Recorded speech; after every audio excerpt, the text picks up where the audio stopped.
Hello, χρόνια πολλά στους Έλληνες viewers. Uh, Here we are with the new Instagram live chat we're going to have with Clementine, the singer of Visions of Atlantis, the symphonic metal band who will just release a new live album and have Clementine right now with us.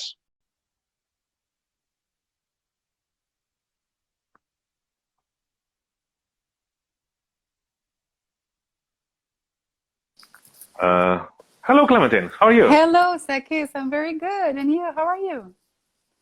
Great. We have it's a very rainy weather right here right now.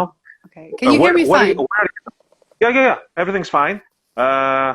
Where do we find you? Are you in France or? Yes, I'm in Lyon, in France, Lyon, yeah. nearby the Alps. I mean, not too far from the Alps. Yeah, okay, fine.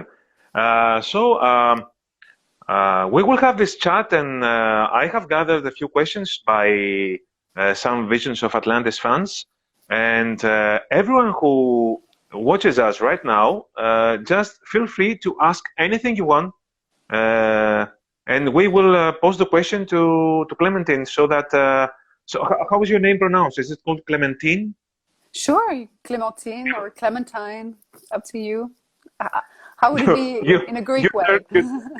Yeah, you turn to everything similar. When you hear something like that, you just turn your head.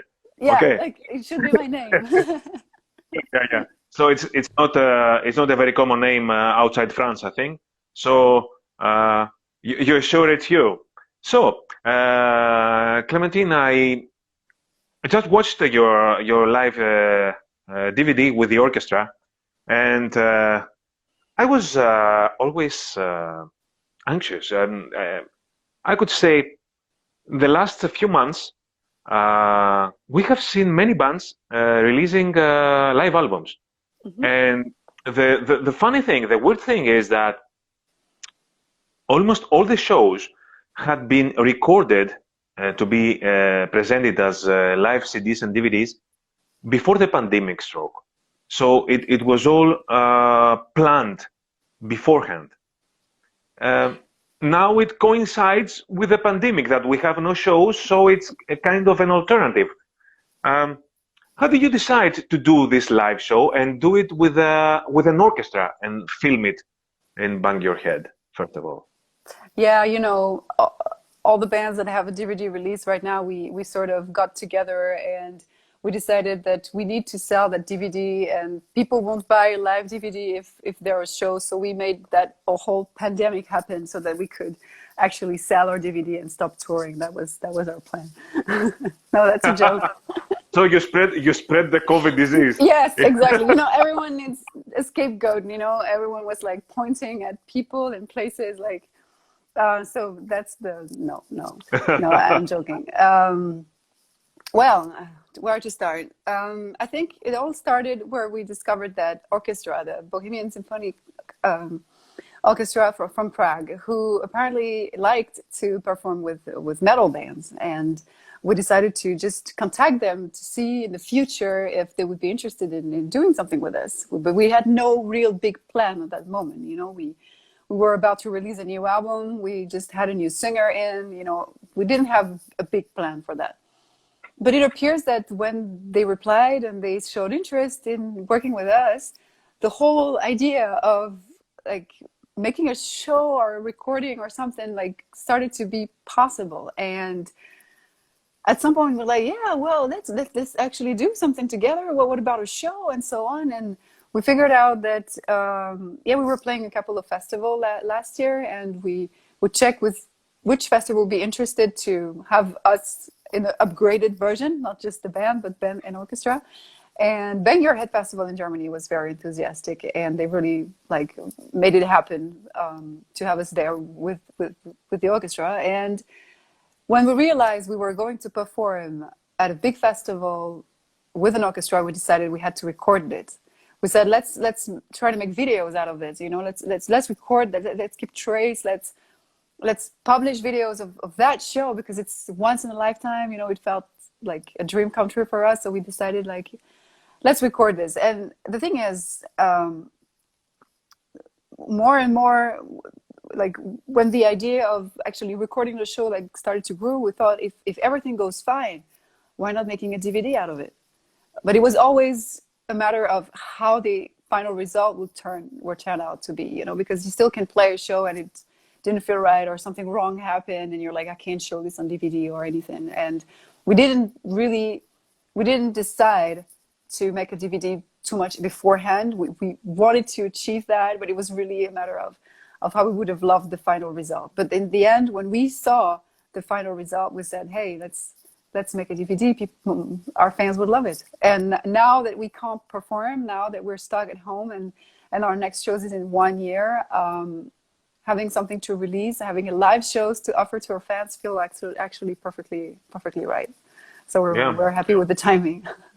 Yeah, that's fine because to tell you the truth, if shows were happening, I wouldn't find the point in releasing a live album nowadays. I think it's kind of too much of a release. Only a point to make a tour, for example. Not live DVDs and live CDs in general were fine. Let's say until 10 years ago. So.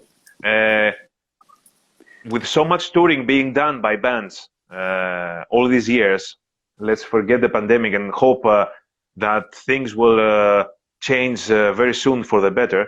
Bands tour and tour and tour, so there's no need to release a live DVD, in my humble opinion. But now, it does make sense. It does make sense. And I mean, if we just to reply to what you just said. I agree to some extent that if the band on a DVD is offering the same thing as their live shows, if you have attended any of those bands' shows, you'll be like, okay, I've seen them live. I know what it's like. I don't need the DVD out of it. The very difference when it comes to our Symphonic Journey to Remember is that it was the only show that we ever performed with an orchestra. And I think this was some added value that made that DVD legit. It's worthwhile watching the DVD. And what was the greatest difficulty you faced while you had the orchestra, because it was a festival, not your own show? You didn't have the whole day or a couple of days before to make the proper arrangements, the sound checks, and all these things. It's a festival, and there are too many bands going around. Which was the greatest difficulty in making this dream come true, let's say?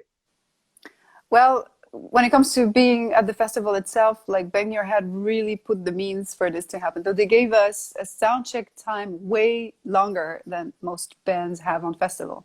That was like a condition. I mean, when you have 25 people on stage and you have 30 microphones and stuff to make sure everything works, you need to have more time. So this was like a condition for us to be able to do that in that place, is that we needed to have the time to set everything up, the pyrotechnique, the cameras, everything. So we had enough time on the day to make it work, obviously.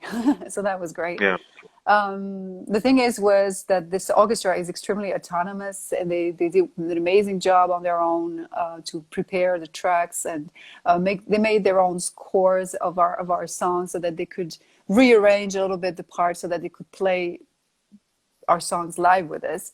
And the trickiest part was maybe during the rehearsal and during the show sometimes was the timing thing. You know, when you have to, it's two worlds colliding. You have the classic world, they don't play on click, you know, they're very tight, but they follow a certain flow and groove. You know, it's organic music, it moves around, and we play with the click because there were still some textures that we needed to keep in our songs. We still had the backing track to keep us together, so we had to follow a click. And when you have this organic thing of a classical music that has to stick to a click, at some point Yeah. is not as tight as it could be.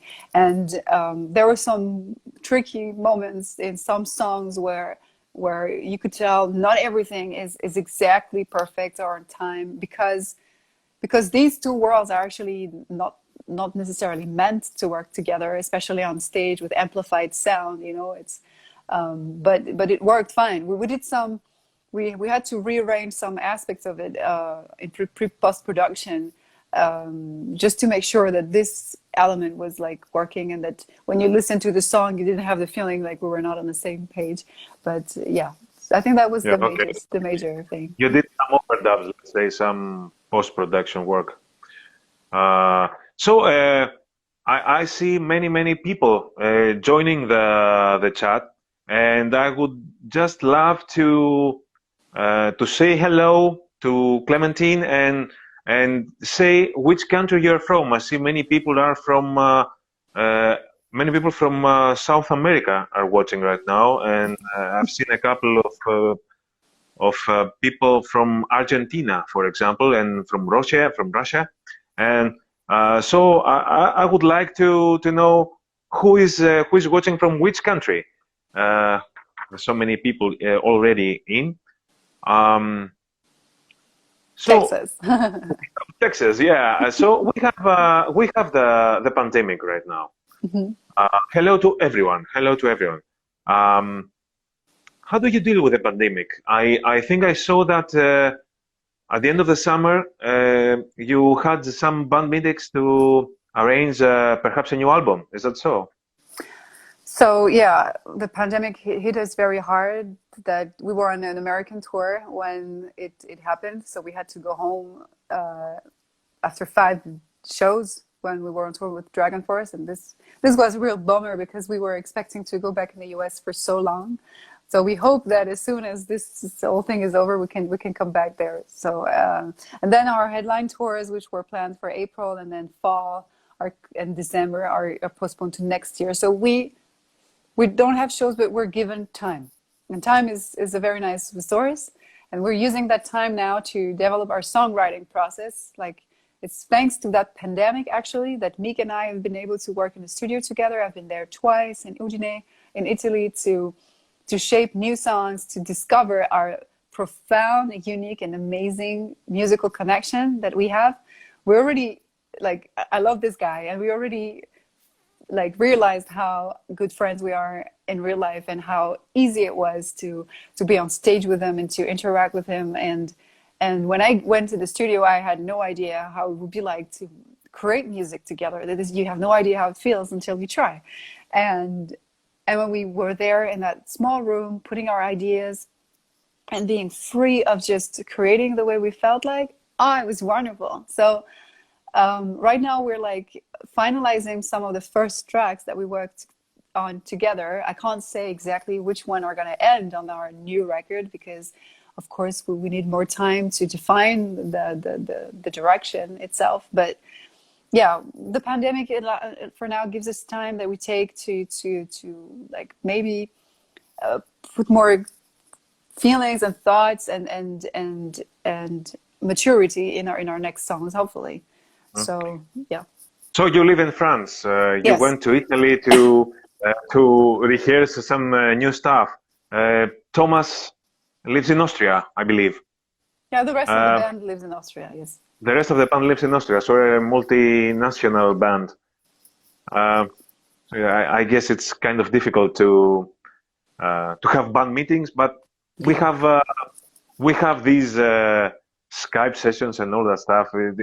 Everything is much easier than before with the technology. Now that you mentioned the cancellation of your US tour, there has been a lot of talk about this crowdfunding campaign you did about the cancellation of the tour. Can you tell me why did you do that, and how it finally and has it reached its goals? I saw that you gathered $21,000, if I'm not wrong. Did it reach its goal? Did you make up for your loss of everything, of the money you invested in this tour? Almost, yes, almost. The thing is, you have to imagine that going on tour, we're not that big of an act that can just cover all the costs like this and even make like substantial money out of touring. Will have to develop everything. Visions of Atlantis was out of the radar for 5 years, from 2013 to 2018, and basically we just came back to life thanks to our record, The Deep and the Dark. So we started to tour again there, and we had to grow everything from scratch. New lineup, new voice, new image. Everything was felt new, even for Thomas, who's been there for 20 years now. And you have to imagine that when you decide to tour in the United States, the visas are expensive, the flights are expensive, and then you have to cover for your own vehicle to travel around the country, and you have to have your own tech. You have to have merch with you that you're going to sell on every shows, and this is going to cover for the costs. But the merch itself, it costs money to order. So when our tour is canceled after 5 gigs, when we were supposed to play 13, we're left with a huge debt because we have paid the merch that we're not going to sell. We've covered for a vehicle that is not going to drive us anywhere. We've paid flights, but we have to pay new ones because like we had to change dates, and apparently it was not so easy to do that because we were leaving from Canada anyway. So we had to buy new flights. It's all about it's a whole bunch of expenses that when we were still there, we realized we had no way to cover for. Like we had no idea how to cover for it. So we were left with so many t-shirts that we didn't sell on the tour. We decided to raise a campaign to try to sell those shirts, which was actually the reason why we said like we need to sell that shirt, that merch. That was like the core source of our revenues on that tour was that merchandise. So we decided to offer all the US fans who would have loved to attend the shows to have at least the t-shirts. So that's what the campaign was about. And then we explain what happened to us and the financial catastrophe we're facing, because honestly, when you're 20,000 euros in debt, okay, we understand. I'm doing shows. I'm doing shows for many years, and I know exactly the figures. So I just want to ask you so that you can give an explanation to the people that are watching us and will watch us later on YouTube and on Instagram accounts and all that stuff. But we were amazed by the response from our community. Like we raised that amount in a week, and that was we said like we actually like it's we couldn't believe that they were like just support us the way they did, and this is a lot of thanks to the American fans. Like most of the supporters were from the US, maybe because they knew they were going to attend. Sorry? Yeah. They wanted to see you, and they were expecting that. Yeah. So they felt that they should back you up in this difficult situation. Yeah. So it's great. I have read your post about how to regain self-confidence, and to tell you the truth. Oh, you read my blog post. Oh. Yeah. I read it a few hours ago, and I found it very challenging, very intriguing. Do you want to tell us a few things about it? How did you decide to start writing a blog? And I think this first chapter you started writing about gaining self-confidence is. I think that you have posted some very very to the point things. I could say. Well, you know, when the lockdown hit us and I was at my mom for some time, I realized, okay, it felt for a while that I wanted to change something in my life, how I contribute to this world. I felt like I had not exactly done my part in giving back all the amazing opportunities that I received in my career.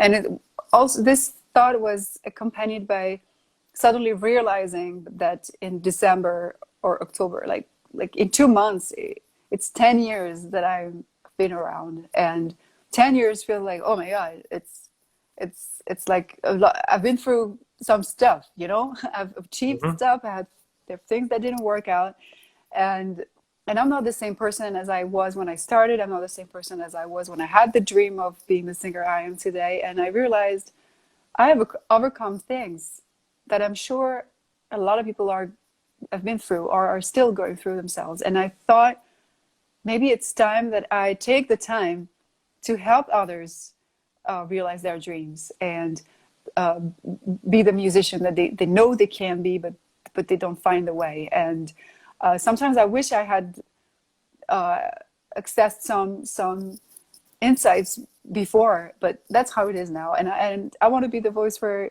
I want to be one of the voices for to support people's growth and people's development and support their life fulfillment in the artistic field and in life in general. Because when Hmm. it's about being a singer, of course, it requires to be confident enough, but the confidence you need in your life anyway. So I want to help musicians and anyone who would find interest and answers in whatever I would write about that. So you will continue this Yeah, post. Yeah, yeah, I think you will do. You have already said that you will do 10 of them. 15. 10. Okay, to But 20. yeah, but you know, it's like I said, that challenge to get me started, because sometimes you need to tell people like, oh, I'm going to do this. It puts the pressure on you to actually reach your goal. You know, it's a sort of a technique Now that to you did, stay now that you did engaged. first, now that you've made your first step, everything is going to be easier. Trust me. I've Yeah, I written guess. thousands of texts and blogs and all that stuff.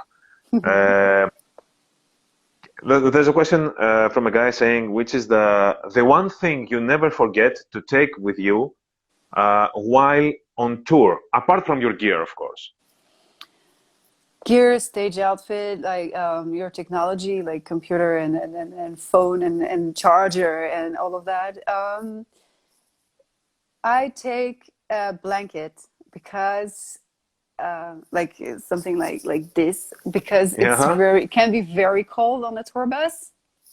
I Uh-huh. had to buy some blankets while being on tour because you freeze at night sometimes when it's in the winter. You don't want that. So I always take a blanket with me. Then I Mm-hmm. have some special herbs for like falling asleep more nicely at night, or to preserve my voice, or some herbs that would help if you sense like there's a cold, like you're getting a cold.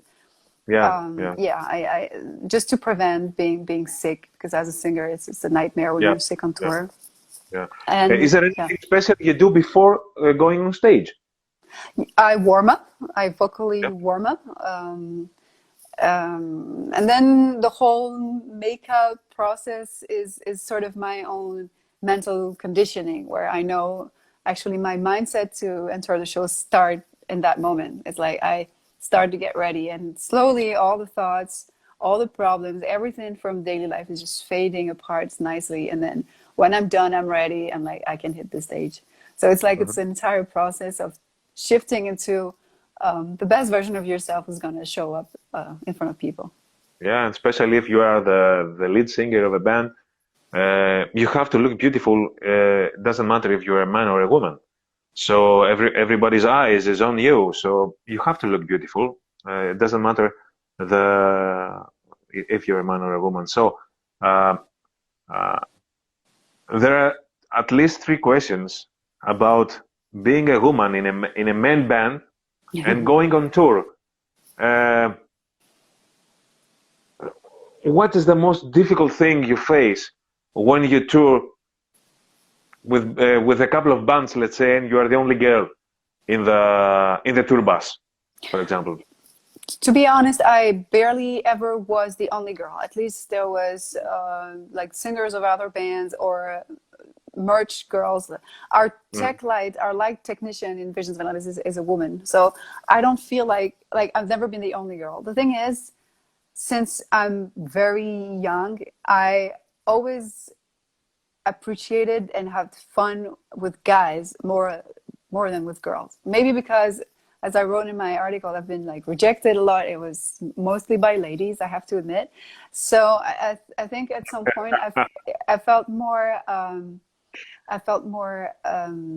accepted by for who I was by men.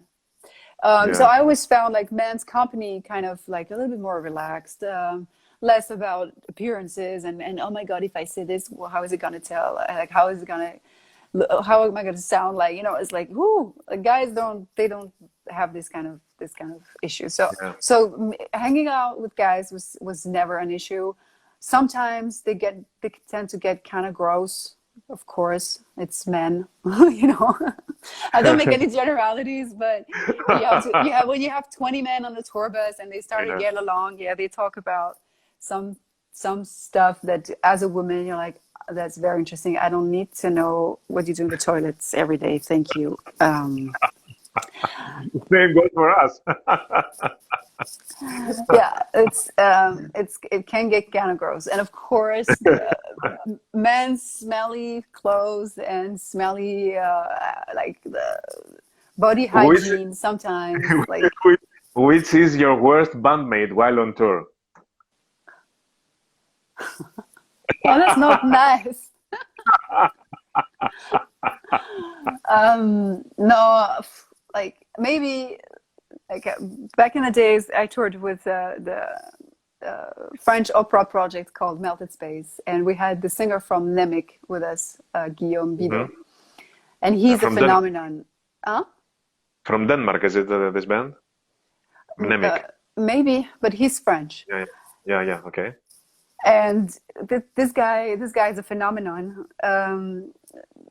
But at night he barely can sleep, so he's like walking sometimes on the bus, and he made those super loud noises and all over. He was all over the place. And sometimes, you know, when you're in a tour bus and all the bunks are like on top of each other, everyone sort of has to has his own comfort zone or like Yeah. shrink a little bit. You know, you have to keep your things because you're not alone. You're like 24 people in one bus. Come on.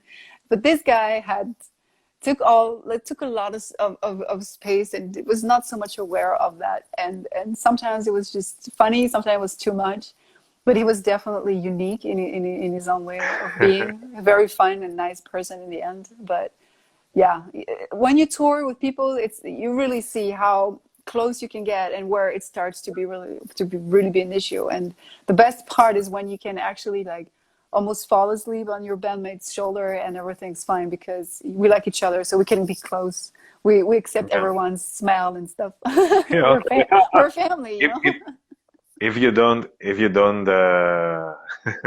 there's a guy saying men are smelly and gross. Don't generalize. It's only 99.9% of us. There are smelly girls too. I'm not absolutely like it's and there's guys who don't smell anything. Like a drummer from our Yeah. band, he sweats the most, he smells nothing. So Um, our friend Henry asks, I have a friend who's really insecure about herself. What advice would you give her? wow, that's a huge question because we have to And understand. she should read your blog from your website. Yeah, There's a whole bunch. I think it's 3,000 words blog about all about it. yeah, I sure. would suggest that she reads the whole article that Clementine has already written, and she will find the answers for that, or at least I, some, Sorry. What? or at least some of them, some of the answers Yeah, she needs. yeah, yeah. Insecurity can come from so many things. It's important to understand why a person feels insecure, and then it generally can come from a lack of self-validation because at some point your entire environment was not validating you, especially as a kid or so, and you tend to grow an image of yourself as negative out of what people told you were. Like if through your entire childhood you heard like you're not good enough or you're never gonna make it or you're not whatever, all of these things they just start to pile up and you construct that image of yourself and you internalize those beliefs like yeah, well, I'm not good enough, you know, everyone told that. And it's not like you're even aware that it's what people told you. It's like you start to believe that, and that's wrong. It's like insecurity is built out of wrong self beliefs, and I think it's the most beautiful and the hardest part of this entire process is to de-learn what you've learned about yourself, what you think is true, about yourself. There is no baby is born insecure. A baby knows what it wants and knows how to show it. It's through his interaction with the external world that suddenly someone will start to think, I'm not enough, or I'm not worthy of something. But this can be debuilt. Like this is not. This can be completely rebuilt, like destroyed and rebuilt. No one is doomed to that, to ever be insecure for his entire life. It has been my constant question for Visions of Atlantis, being the lead singer of a band. Thomas Kaiser, for those who don't know, is the CEO of Napalm Records, your record label. So, is it helpful? Is it stressful? Or it's just the same, hanging out, having your band leader being also the CEO of your label? It has very good aspects, and it has big downsides too. It's like the very good aspects are that he has an amazing understanding of the business. So he can drive us, he can give us leads, he can give us insights that I guess very few bands have, which we learn from. So that's a very good thing. And yeah, but then at Napalm Records, Visions of Atlantis is treated the same as any other band. Like, and it's even on Tom's honor. Like, he doesn't want anything to happen to Visions because he's the boss of Napalm Records. Like, he really wants to make a distinction. Like, for a long time, he didn't want people to know that he was, the same guy, label and drummer. Yeah, because he never wanted to take advantage of that. But it has some downside on the fact that sometimes he has the feeling that like some bands being jealous, like how comes that Napalm talks about Visions and not about my band? Is it just because you're part of the lineup? No, it's just that we have things going on and we're doing stuff and it's our record label's job, so there are some like envy or jealousy in I know. And which sometimes feels very unfair because we have nothing to do with that. But this is the harsh reality. You have to face it and just go on with it. Yeah. And personally for you, is it stressful? I mean, being in a band that the band leader is not only the band leader but also the record label owner. Do you have any more stress because of that thing? At least in the beginning. Because now I guess that you don't feel kind of insecure. Well, when I joined Visions was nowhere. Like he wanted to put an end to the band, and he was like, would you like to help us finish our career, making one last record and a goodbye tour? In 2013, that was the plan. And of course, it's always intimidating when you know someone that you suddenly get in touch with someone that has this influence. But I only knew him as a bandmate. I see him work. Sometimes I hear some phone calls and he talks completely differently as a businessman than he does when he's around us. And now he's a very close friend of mine. And I never had this stress as you said, because my collaboration with him was through the band, and if he asked me to join as a drummer, band leader, and as a label director, it means that he saw potential in me to be the singer of that band, and I felt legit enough.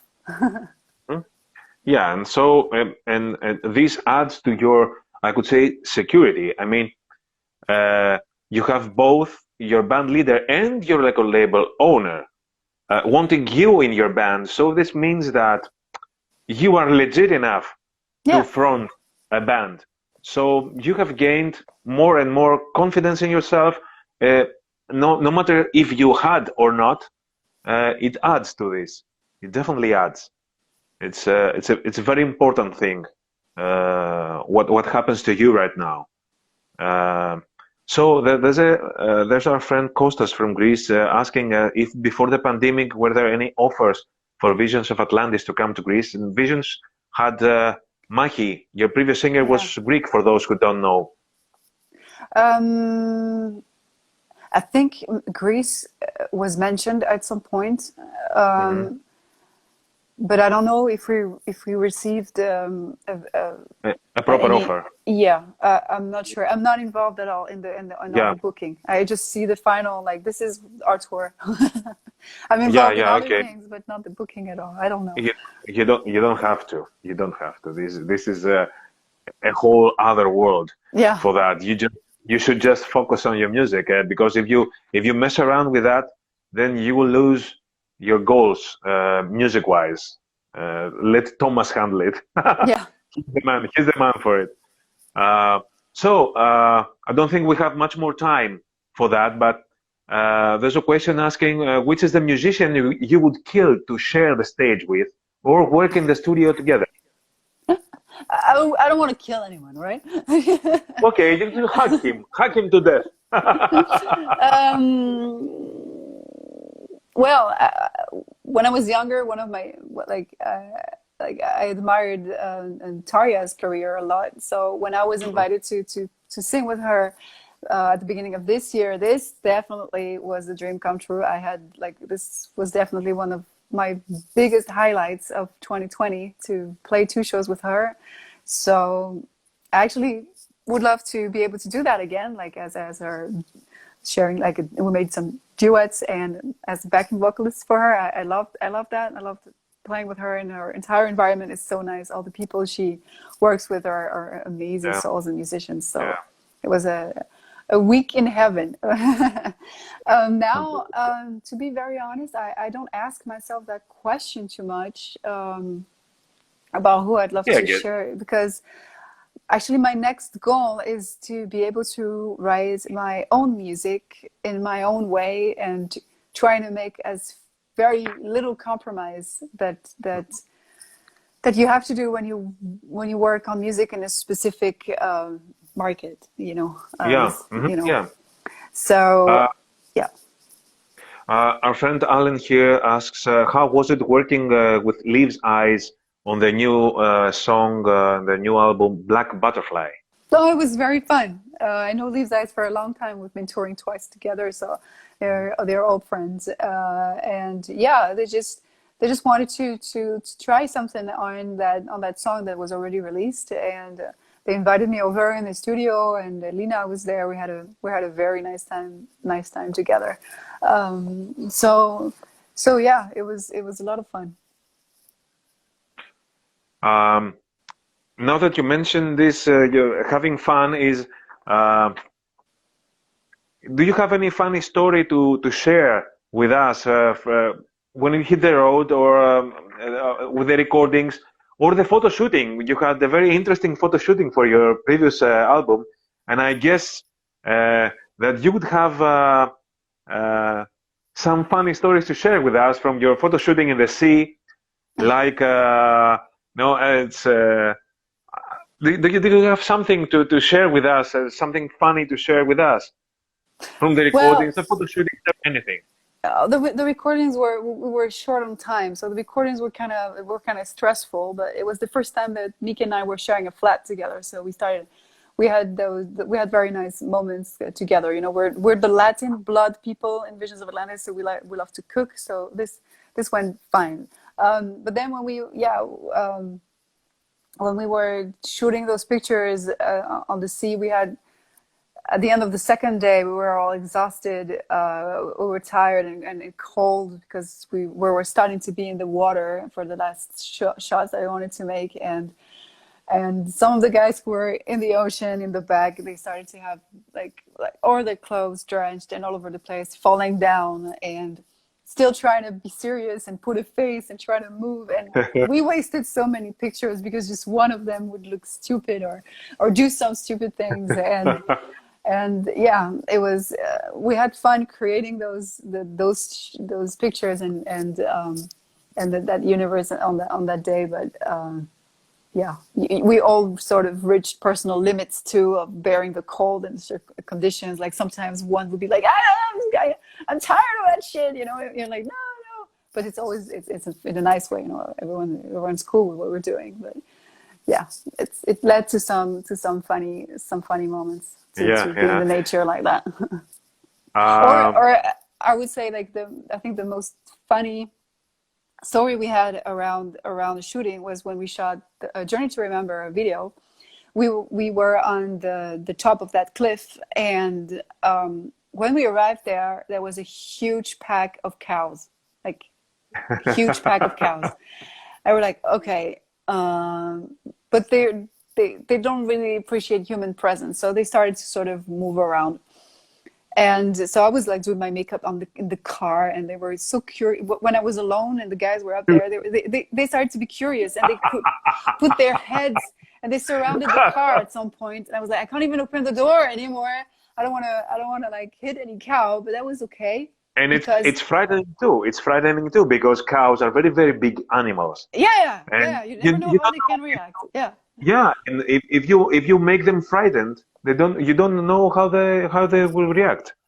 Yeah, and but the funny moment was when Tom started to build the drums and we started to make some sound, like he started to drum to prepare the set. When the cows heard the drums, I think they never heard that before. They all raised their head and they raced towards Thomas. They wanted to hear what the fuck is this sound, and they stood in a circle. Attack. Yeah, all the cows with the ears like that, listening to Thomas playing drums. And we were like, oh my God, how are we gonna get rid of the cows? Because they're totally in the frame, they're totally on set right now. We can't shoot the video. And Michele was like, you go, please get away. And every time Tom would start playing again, they would come back. And so we're like, okay, we have to try. We have to shoot like closer. We have to try because time was running out. And so we played the song to have them on the speaker so that we could like lip sync to the music.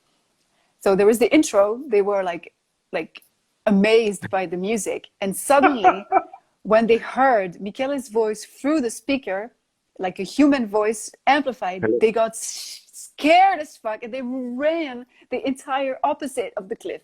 Like suddenly they heard like a human voice super loud, and yeah, that was scared them away for good.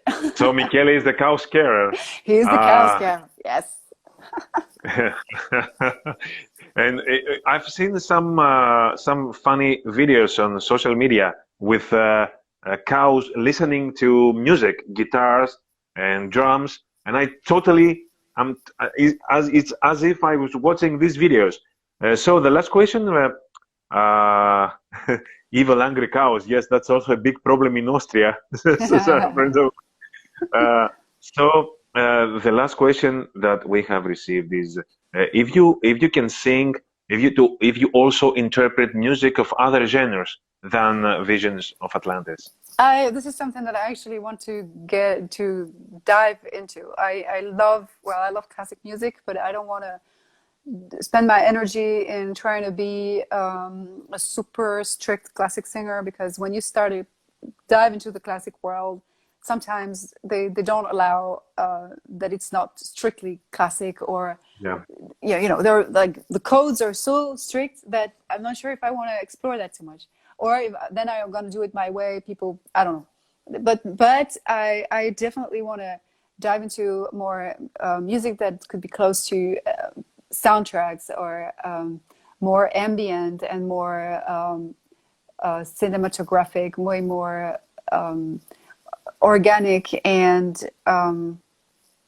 not ethnic, but folk sometimes, and with real instruments and very low saturation, like a lot of space for the voice, and piano, because it's my main instrument. My first instrument is piano before I sung, and well, actually no, the other way around, but yeah, I want to try to work's